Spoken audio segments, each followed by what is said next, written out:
So here we go then. Welcome to another edition of the Boot Room. And today I'm joined by good old Stuart Watson as we look ahead the town's long trip to bottom of the league, Morecambe in League One. Stu, it's been one hell of a week. Back-to-back home wins for the Blues, ticking already a lot of boxes. Beating Pompey, then beating Cambridge. Now they've got Morecambe to complete a week, which will be hopefully 3 wins in a row. How are you feeling going into this one? Yeah, it's been a great week, isn't it? I think the last two results have put a big smile on everyone's faces. 2 bumper crowds at Portman Road.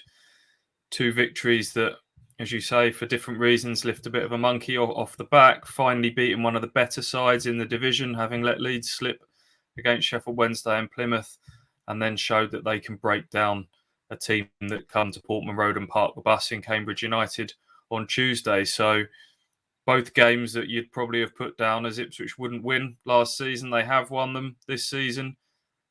But the week's not over yet. And that was McKenna's message almost immediately after the final whistle on Tuesday is, Morecambe coming up on Saturday. The big theme in the pre-match press conference was complacency can't be in our vocabulary. This is worth the same 3 points as the other games are. Let's stay focused and concentrated and make sure we finish off this week in style. Indeed, and we're playing a team that are bottom of the league, struggling in form, struggling with injuries. I know they've got a lot of injuries. Of course, Derek Adams, Morecambe are struggling. This is a game where you just don't want to slip on that banana skin because you just never know that can happen.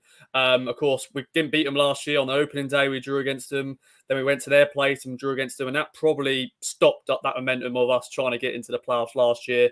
Talk about Morecambe as you will. Yeah, Bond stepped off the bench to rescue a point at Portman Road on the opening day. Then February time, it was McKenna in charge. Ipswich went up there, absolutely battered them in the first half. And Macaulay Bonne missed a couple of real gilt-edged chances, headers from close range. Norwood and Aluko all had chances as well. And that came back to bite Ipswich. They went 1-0 down in the second half. Wes Burns rescued a point, but it was a frustrating draw in the end, given their dominance. And the hope has got to be that this upgraded, improved version of Ipswich Town, as has been the case throughout so many fixtures this season, is better equipped to go and win these sort of matches. And Kieran McKenna was at pains to say that as much as it's nice beating teams like Portsmouth, and Ipswich needed that result, statistically, it's how you do against the bottom half sides. And this is a division of 2 halves now, no doubt about it. And it's about who can pick up the most points statistically against those lesser sides. Ipswich dropped a lot of those last year. They didn't register a single win against newly promoted teams last season. Morecambe obviously were one of those last season, not anymore. But to say that Morecambe are in a tough spot right now is a major understatement. Derek Adams, there was a feel-good factor around Morecambe because that was his first game, wasn't it, when Ipswich went up there back in February, and I think they had a little bit of belief, new manager bounce. Not the case this time around. Adams has talked about them being in a real traumatic time at the moment. The club's up for sale. They've had one win and 7 points from their opening 11 games. I think they could have as many as 8 senior players unavailable tomorrow. You look at some of their results. They lost 3-0 to Peterborough, 3-0 to Sheffield Wednesday, 4-0 to MK Dons. So Ipswich should be going there and licking their lips really at the prospect of what could happen. But it's football and anything could happen. And Kieran McKenna is, if there's one man that's going to make sure these players stay grounded going into this one, it is Kieran McKenna. Indeed. And I want to quickly, before we get onto the team, talk about the key players and everything like that. I want to talk about quickly Morecambe's goalkeeper, of course, coming out and saying Morecambe need to be brutal, nasty and horrible against Town. So it's not going to be a classic, it sounds, on Saturday in terms of Morecambe's point of view. How do you feel about that? I think not so long ago, that would be a concern for Ipswich fans, because those are the sort of games where Ipswich were coming unstuck in. But this year they've shown they can go to Accrington and win, and go to Burton and grind out a victory. So you would hope that this team has got a little bit more about them to go and win the war first and not get drawn into that too much. start giving away silly free kicks and give them a platform to go and nick a goal from a set piece or leave yourself wide open to a counter attack. And as McKenna says, if you do that, you make the task doubly hard. So what I really liked about Tuesday night's performance against Cambridge is that they pressed, they probed, they pushed, they pulled Cambridge around, but they never panicked and they never forced it, and they never, they made sure the back door stayed shut.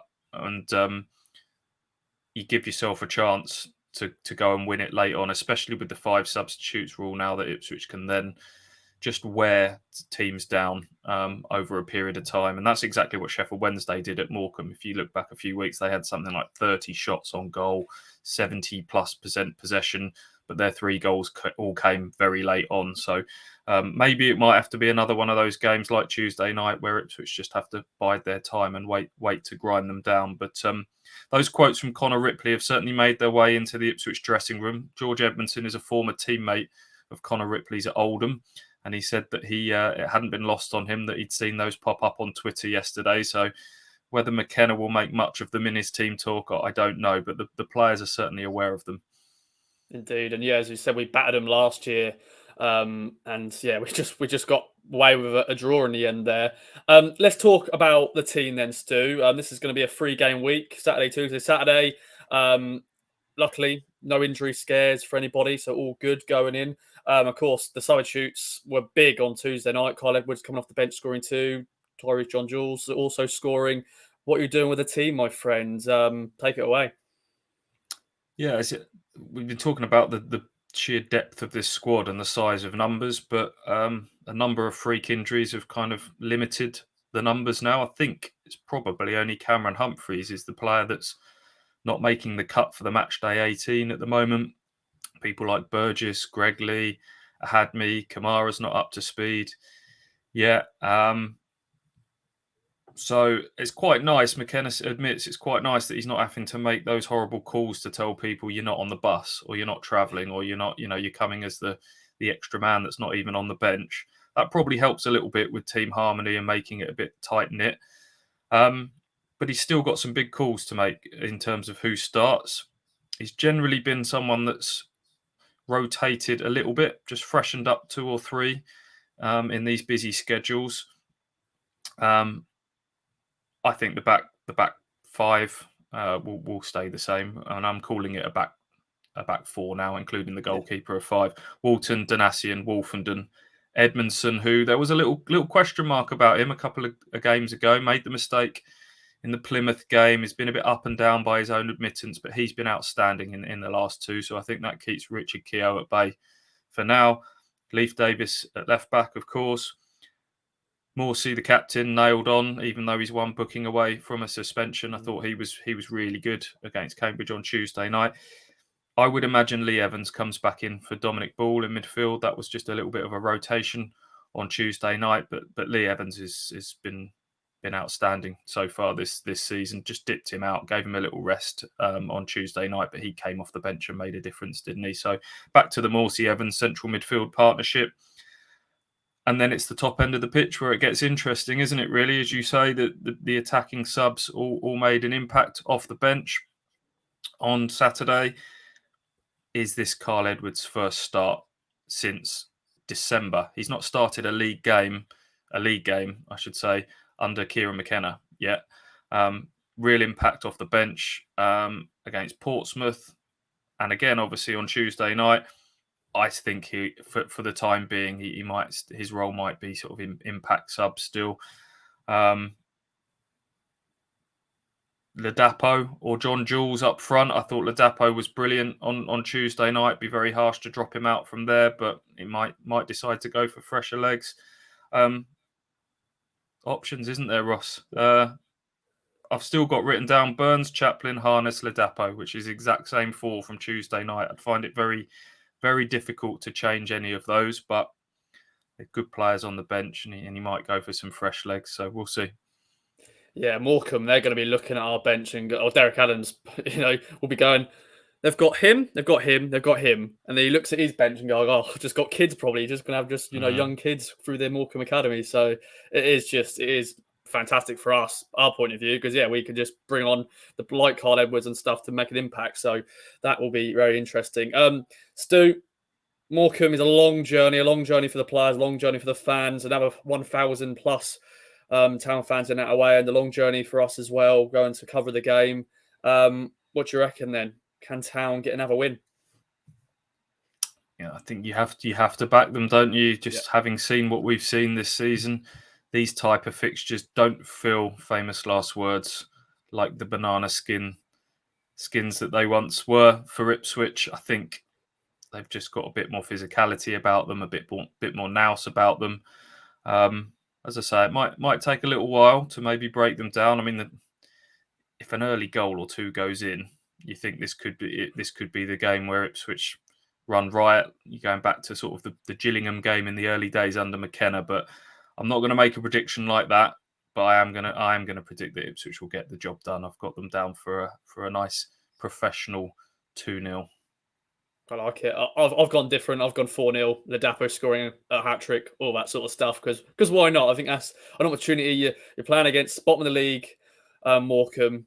Let's make another big statement. We made some statements recently in the league this campaign, but make another big statement. Beat the team who are bottom of the league. But we shall see. Well, Stu, it's been a pleasure as always. Any other business? Anything else you want to mention, my friend? No, I don't think so. We're travelling separate, aren't we? I think you're heading up this afternoon. I'm heading up tomorrow morning. So safe journey, mate. I'll see you up at the Mazuma. Yes, the Mazuma. Looking forward to it. If you're going, safe travels. If you're not going, of course, follow the game with us. And thanks again for watching The Boot Room. Bye-bye for now.